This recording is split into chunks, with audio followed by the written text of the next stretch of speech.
नमस्कार साथियों, इस वीडियो में हम देखने वाले हैं BA second year political science राजनीति विज्ञान पेपर फर्स्ट प्रमुख राजनीतिक व्यवस्थाएं selected political systems unit first Britain का संविधान और टॉपिक है हमारा राजमुकुट। क्वेश्चन बन सकते हैं, राजमुकुट से आप क्या समझते हैं, राजा और राजमुकुट में अंतर बताइए। What do you understand by crown? What is the distinction between the king and crown? British संविधान में मुकुट के अर्थ को स्पष्ट रूप से समझाइए। राजा और राजमुकुट में अंतर स्पष्ट कीजिए। State clearly what do you understand by the term crown? तो इस तरह से क्राउन शब्द राजमुकुट के अर्थ को हम इस वीडियो में विस्तार से देखेंगे। इससे संबंधित सभी छोटे बड़े क्वेश्चंस को चलिए शुरू करते हैं। सबसे पहले राजा और राजमुकुट का अर्थ हम देखते हैं। परंपरागत दृष्टि से ब्रिटेन में राजा वह व्यक्ति होता है जिसे राज्याभिषेक के बाद राजमुकुट धारण करने का अवसर मिलता है। परंपरा के अनुसार राजा की शक्तियों का स्रोत राजमुकुट होता है, जिसे प्राप्त करने के बाद ही राजा को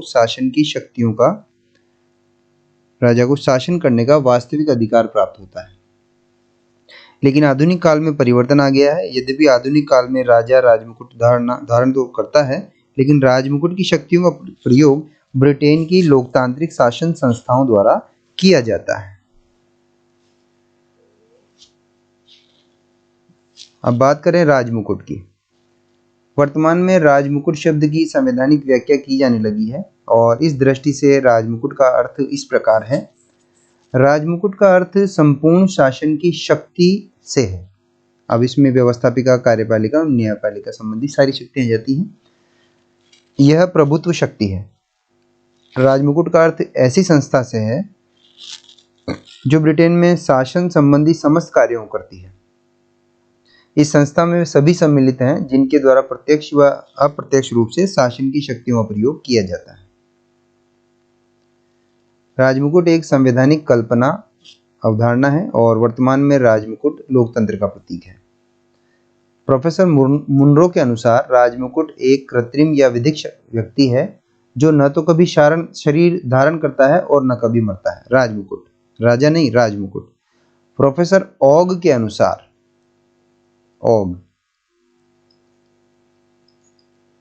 राजमुकुट सर्वोच्च कार्यपालिका तथा शासन में नीति निर्माण की संस्था है, जिसका अर्थ है राजा, मंत्रियों तथा संसद का सम्मिश्रण। इन सबको मिलाकर के राजमुकुट कहा जाता है।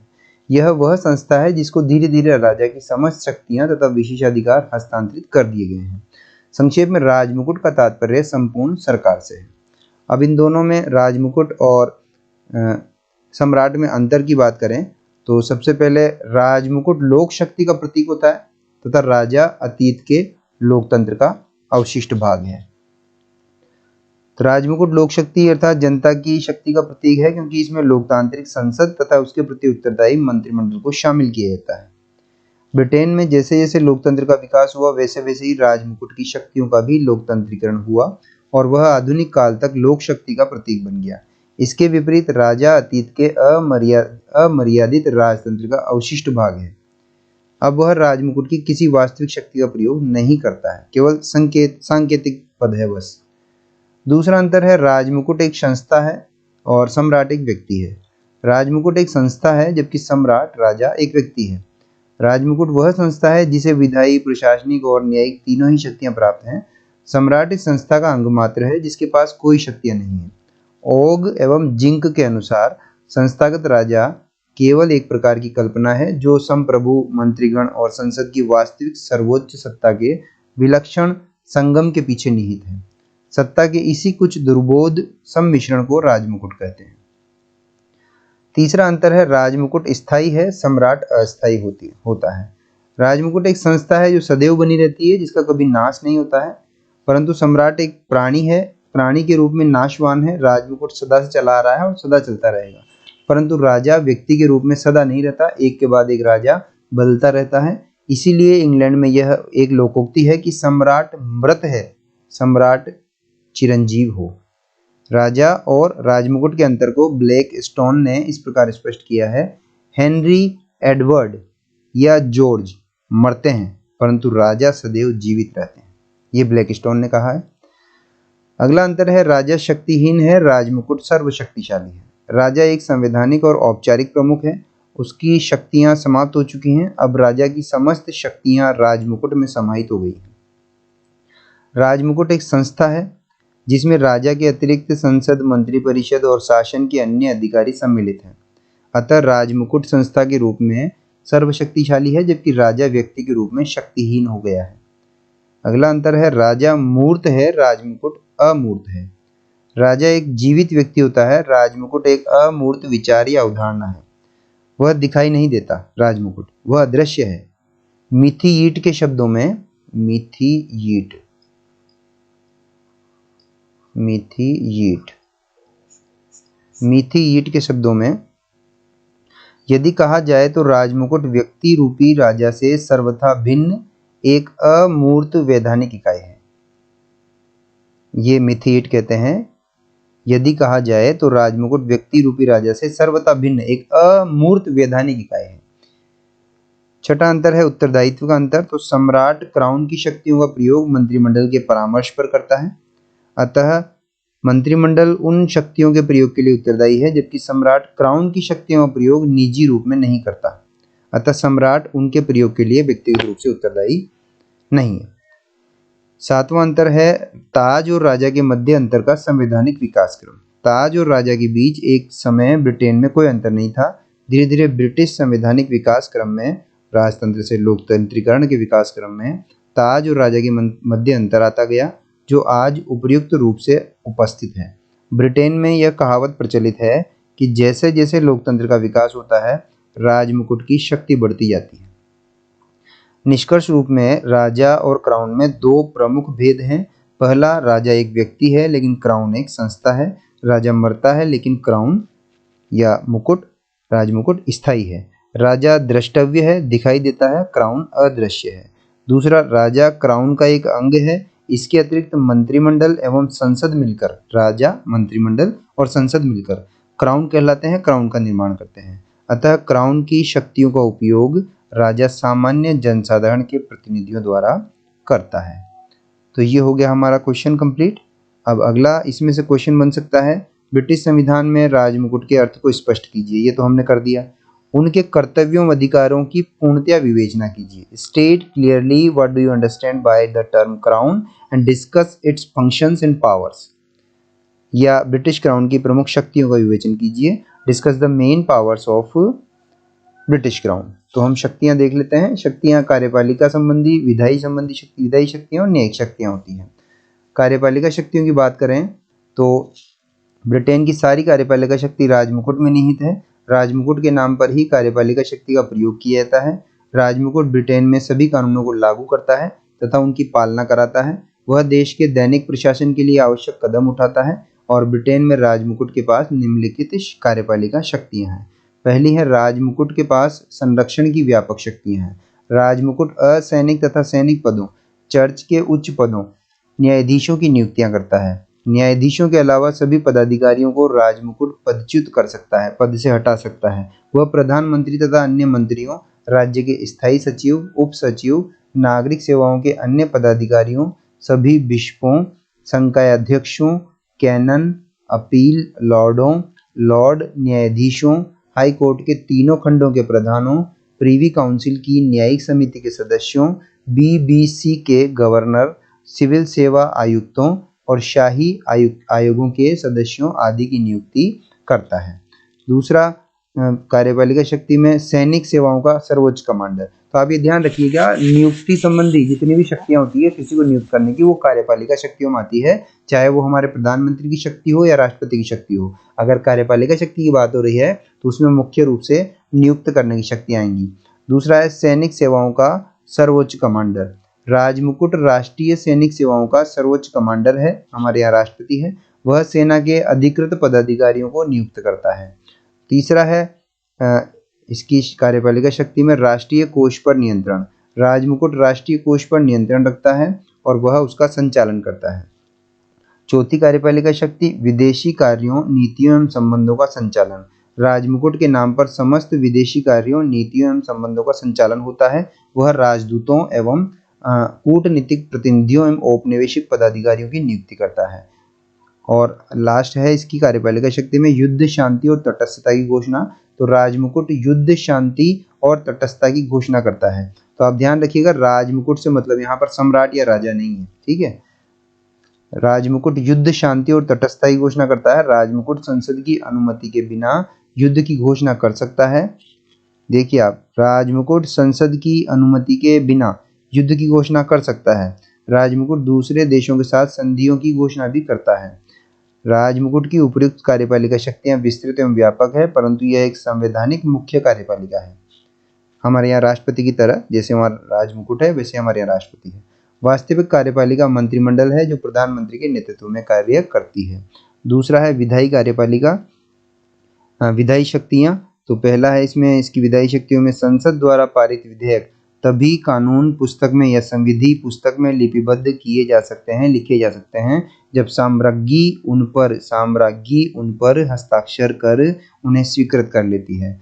दूसरी विधायी शक्ति है राजमुकुट संसद का अधिवेशन बुलाता है, उसका उद्घाटन करता है तथा सिंहासन भाषण देता है। यह सिंहासन भाषण मंत्रिमंडल द्वारा तैयार किया जाता है। राजमुकुट ही संसद का विसर्जन एवं लोकसभा का विघटन करता है।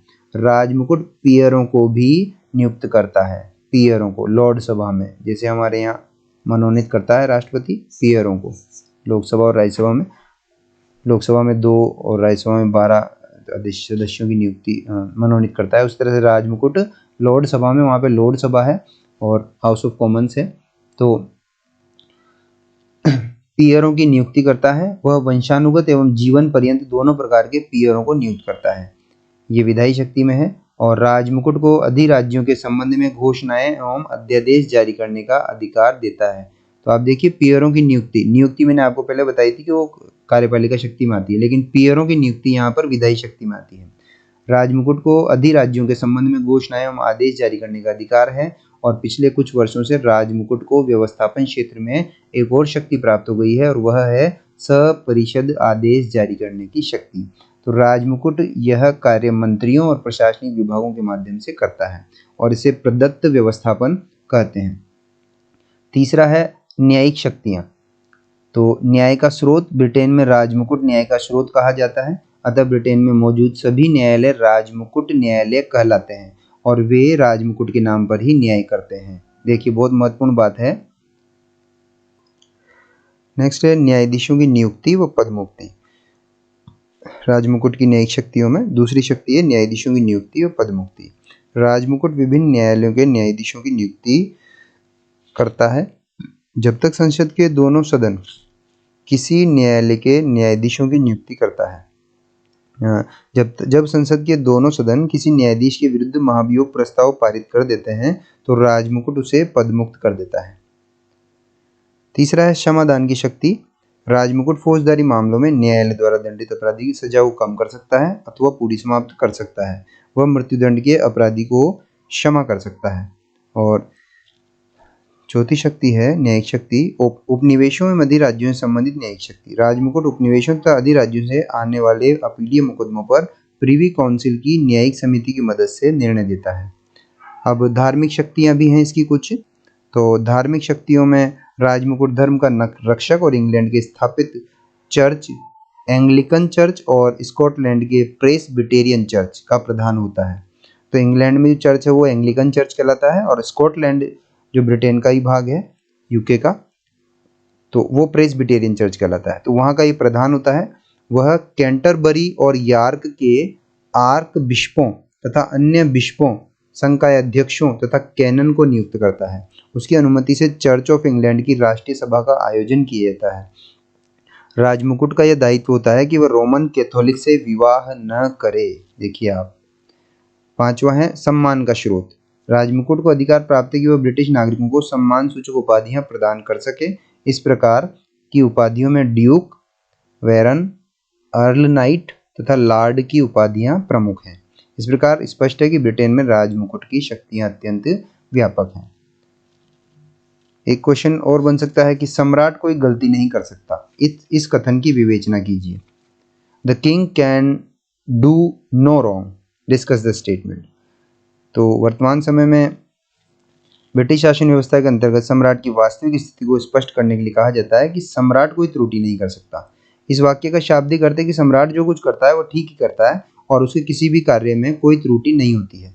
ब्रिटेन में संसदात्मक शासन प्रणाली है और सम्राट नाम मात्र के लिए ही है। राज्य के सभी कार्य सम्राट के नाम से ही होते हैं, किंतु वास्तविक शक्ति मंत्रिमंडल व संसद में निहित है। इसलिए कहा गया है कि सम्राट राज करता है, शासन नहीं। तो सम्राट कोई त्रुटि नहीं कर सकता है, इसको हम कुछ बिंदुओं में देखेंगे। पहला है सम्राट कानून से ऊपर है। सम्राट कोई त्रुटि नहीं कर सकता का एक निष्कर्ष यह निकलता है कि स्वाभाविक रूप से वो कानून से परे होता है, अर्थात उसके विरुद्ध कोई कानूनी कार्रवाई नहीं की जा सकती। दूसरा है शक्ति शून्यता। वास्तविक शक्ति की दृष्टि से सम्राट शक्ति शून्य है, अर्थात सम्राट शक्तिहीन है, वह रबड़ की मोहर मात्र है। तो ब्लैकस्टोन ने कहा है कि वह गलती करने का विचार भी नहीं कर सकता। और बैजहॉट ने सम्राट की शक्ति शून्यता को इस प्रकार व्यक्त किया है कि यदि सम्राट के दोनों सदन, संसद के दोनों सदन एक मत होकर उसके मृत्यु आदेश को उसके पास भेजते हैं, सम्राट के पास, तो उसे उस पर भी हस्ताक्षर करने पड़ेंगे। तीसरा है सम्राट के कार्यों के लिए कैबिनेट उत्तरदायी। तो जब वो किसी कार्य के लिए उत्तरदायी नहीं है तो फिर उसकी गलती वो मानी ही नहीं जाएगी। सम्राट स्वविवेक से नहीं वरन कैबिनेट के परामर्श से कार्य करता है, अतः उसके कार्यों के लिए कैबिनेट ही उत्तरदायी है। तो इस तरह से वो तो अगर कोई गलती होती भी है तो वो तो कैबिनेट की गलती कहलाएगी। इसलिए कहा गया है कि सम्राट कोई त्रुटि नहीं कर सकता। इस प्रकार राजा कोई भी कार्य स्वविवेक के आधार पर नहीं करता, अतः उससे किसी प्रकार की त्रुटि होने की संभावना या आशंका नहीं रहती। राजा चार्ल्स द्वितीय ने एक बार कहा था कि यह नितांत सत्य है कि राजा की बातें तो अपनी होती है, किंतु उसके कार्य उसके मंत्रियों के होते हैं। और उसके अलावा है अवैधानिक कार्य के लिए किसी को सम्राट के नाम की उन्मुक्ति नहीं है। कोई भी व्यक्ति अपने अवैधानिक कार्य के लिए सम्राट के नाम पर मुक्ति प्राप्त नहीं कर सकता। जब सम्राट कोई त्रुटि नहीं करता तो उसके द्वारा किसी को त्रुटि करने के लिए अधिकृत भी नहीं किया जा सकता। कोई भी मंत्री अपने द्वारा किए गए असंवैधानिक कार्यों के लिए सम्राट के आदेशों की शरण नहीं ले सकता और सम्राट की वैध उन्मुक्तियों के आधार पर वो अपनी रक्षा नहीं कर सकता। न्यायालय के क्षेत्र से परे। ब्रिटेन में संप्रभु कानून का स्रोत है, वह न्यायालय का भी स्रोत है, अतः संप्रभु कानून के क्षेत्र से ही परे नहीं बल्कि न्यायालय के क्षेत्र अधिकार से भी वह परे है। अगला क्वेश्चन बन सकता है कि इंग्लैंड में राजपद का क्या औचित्य है, इंग्लैंड में राजतंत्र की क्या उपयोगिता है। तो उपयोगिता को हम देखेंगे। पहला तो ऐतिहासिक कारण। राजपद एक ऐतिहासिक वस्तु है। ब्रिटेन का राजपद लगभग 11.5 वर्षों से भी अधिक प्राचीन एक ऐतिहासिक धरोहर है और ब्रिटेन वासी जिस राजतंत्र के संपर्क में शताब्दियों से रहते आए हैं उससे अलग होने की बात सोचना भी उन्हें अस्वाभाविक लगता है। स्वभाव में रूढ़िवादी और परंपरावादी ब्रिटिश जनता के लिए राजपद एक ऐतिहासिक परंपरा है। यह अतीत को वर्तमान से तथा वर्तमान को अतीत से जोड़ने वाली कड़ी है। दूसरा कारण है उपयोगिता का, राजपद का सराहनीय इतिहास। ब्रिटेन में राजाओं ने अपने व्यक्तित्व व अनुभव से राष्ट्रीय कल्याण में वृद्धि की है और राजतंत्र को गौरवपूर्ण बनाया है। हेनरी सप्तम एवं अष्टम ने पोपशाही से बचाया। रानी एलिजाबेथ प्रथम का समय स्वर्ण काल कहलाता है और रानी विक्टोरिया ने ब्रिटिश साम्राज्य के निर्माण में सहयोग दिया। जॉर्ज पंचम ने प्रथम विश्व युद्ध में विजय प्राप्त करने में मदद की। तो अपने इस गौरवपूर्ण इतिहास के कारण ही ब्रिटिश राजपद वहाँ की जनता में लोकप्रिय है। अगला है राजतंत्र का शांतिपूर्ण जनतंत्रीकरण। ब्रिटेन में राजपद इसलिए भी अति लोकप्रिय है कि वह जनता की इच्छा अनुसार ढल गया है। ब्रिटेन के निरंकुश राजतंत्र ने लोकतंत्र के उदय और प्रसार में बाधक बनने की चेष्टा नहीं की वरन अपना शांतिपूर्ण जनतंत्रीकरण हो जाने दिया। जबकि ब्रिटिश राजा रूस के जारों और फ्रांस के लुई 14वें की तरह विवेकहीन व्यवहार करते तो ब्रिटेन का राजतंत्र भी कभी का समाप्त हो जाता। और लास्की ने इस संबंध में ठीक ही लिखा है कि ब्रिटेन में राजतंत्र ने अपने को लोकतंत्र के हाथ में ऐसे बेच दिया मानो वह इसी का प्रतीक है। ये तो हुए ऐतिहासिक कारण ब्रिटेन में राजतंत्र की उपयोगिता के। दूसरे मनोवैज्ञानिक कारण है ब्रिटिश जाति का रूढ़िवादी होना। अंग्रेज स्वभाव से रूढ़िवादी और पुरातन प्रिय हैं। वे अपनी प्राचीन पद्धतियों एवं संस्थाओं को समय अनुसार सुधारते हुए स्थिर रखना अधिक पसंद करते हैं। उसके बाद है राजपद से स्वाभाविक सम्मान। राजपद के अस्तित्व का दूसरा मनोवैज्ञानिक कारण उसमें एक अद्भुत सम्मान और आकर्षण का होना है। इसमें वह राजशाही शान शौकत होती है जो किसी शासन में नहीं हो सकती। तीसरा है राजपद सुरक्षा का प्रतीक। अंग्रेजों की भावना के अनुसार राजा उनकी एकता, दृढ़ता और सुरक्षा का प्रतीक है। उन्हें यह अनुभूति होती है कि राजपद के बिना उनके देश का सामाजिक, आर्थिक और राजनीतिक ढांचा ढह जाएगा। और अब लेते हैं राजनीतिक कारण। तो राजनीतिक निष्पक्षता। ब्रिटेन में राजपद स्थिर रहने का दूसरा प्रमुख कारण है राजा की निष्पक्षता। किसी भी वो दल या किसी भी चीज को पक्षपातपूर्ण तरीके से प्रभावित नहीं करता, हमेशा पक्षपात रहित होकर काम करता है। दूसरा राजनीतिक कारण है शासन कार्य का क्रम बनाए रखने में सहायक। राजपद शासन कार्य का क्रम बनाए रखने में सहायक है। एक मंत्रिमंडल के पद त्यागने और दूसरे मंत्रिमंडल के पद ग्रहण करने के समय में शासन का भार राजा ही वहन करता है। तीसरा राजनीतिक कारण है संसदीय शासन में उपयोगी। संसदीय शासन की उपयोगिता के लिए आवश्यक है कि वास्तविक कार्यपालिका के अलावा नाम मात्र की कार्यपालिका भी हो, और ब्रिटिश राजपद ये वहाँ की संसदीय शासन प्रणाली में नाम मात्र की कार्यपालिका का कार्य करता है। अंतर्राष्ट्रीय कारण की बात करें तो राजपद का अंतर्राष्ट्रीय क्षेत्र में पहले साम्राज्य विस्तार की दृष्टि से बड़ा महत्व था। राजतंत्र ब्रिटिश साम्राज्य के लिए औचित्य प्रदान करता है। ब्रिटेन वासी सुदूर प्रदेशों को जीतने के लिए उत्साहित रहते हैं। राजपद का अंतर्राष्ट्रीय क्षेत्र में पहले साम्राज्य विस्तार की दृष्टि से बड़ा महत्व था। राजतंत्र ब्रिटिश साम्राज्य के लिए औचित्य प्रदान करता था। ब्रिटेनवासी सुदूर प्रदेशों को जीतने के लिए उत्साहित रहते थे और साम्राज्य के संपोषण में योग देते थे। अंग्रेज लोग साम्राज्यिक मुकुट में उपनिवेश विजय तथा सामाजिक परिवारों में नया सदस्य जोड़ते थे। ब्रिटेन का राजा विभिन्न देशों में उत्तम संबंध बनाए रखने में बड़ी सहायता पहुंचाता है। और आर्थिक कारण है इसके, तो राजपद का औचित्य बनाए रखने में आर्थिक तत्वों का भी योगदान रहा है। ब्रिटिश शासन के लिए यह एक महंगी संस्था नहीं है। इसके प्रतिष्ठान पर राष्ट्रीय बजट के 1% का 20वां भाग भी खर्च नहीं होता है, लेकिन तुलना में राजनीतिक चेतना के रूप में आय की मात्रा बहुत ज़्यादा है। और सामाजिक कारण है इसकी उपयोगिता के। ब्रिटिश राजा के पद के अस्तित्व का एक कारण यह भी है कि वह ब्रिटेन के सामाजिक ढांचे का एक महत्वपूर्ण अंग है। वह इंग्लैंड के सामाजिक व मनोरंजन क्षेत्र का नेता है और राजकीय परिवार नैतिकता, फैशन, कला, साहित्य आदि के क्षेत्र में आदर्श स्थापित करता है और उत्साहवर्धक कार्य करता है। तो उपयुक्त विवरण से स्पष्ट है कि ब्रिटिश राजपद अपनी राष्ट्रीय एवं संवैधानिक उपयोगिता के कारण ब्रिटिश जनता के सभी वर्गों में लोकप्रिय है और सभी प्रमुख राजनीतिक दलों को समान रूप से स्वीकार है। यही प्रमुख तथ्य है जिसके आधार पर ब्रिटिश राजपद का औचित्य स्वीकारा जाता है। तो इस तरह से ये हमारा राजमुकुट का ये टॉपिक कंप्लीट हो जाता है। धन्यवाद।